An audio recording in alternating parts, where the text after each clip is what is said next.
Hello good people, I'm going to talk about angle of elevation and depression.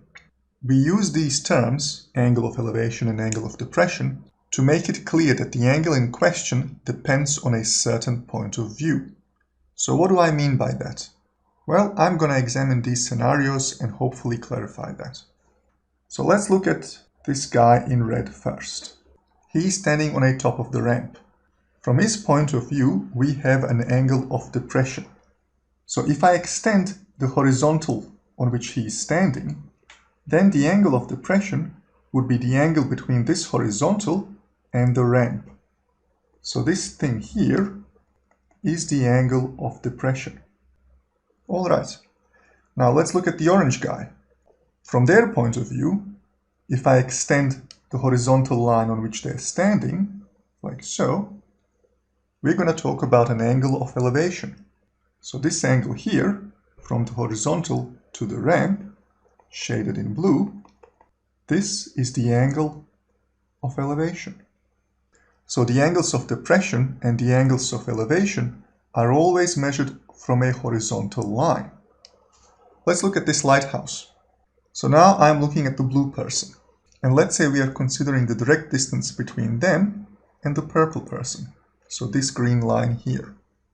From the point of view of the blue person, if I draw a horizontal line that is level with them, this angle here is the angle of depression.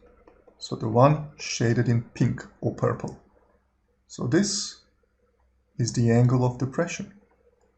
From the point of view of the purple person, the angle from the ground to the line that represents the direct distance between the two of them, so this thing shaded in blue, that is the angle of elevation. So once again, angles of elevation and depression are measured from a horizontal line. Sometimes that horizontal line is the ground, and sometimes it is an imaginary line that we have to draw.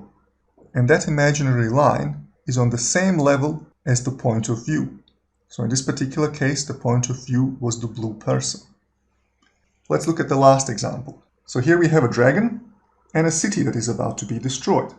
And now I'm going to draw a line that represents the direct distance between the city and the dragon.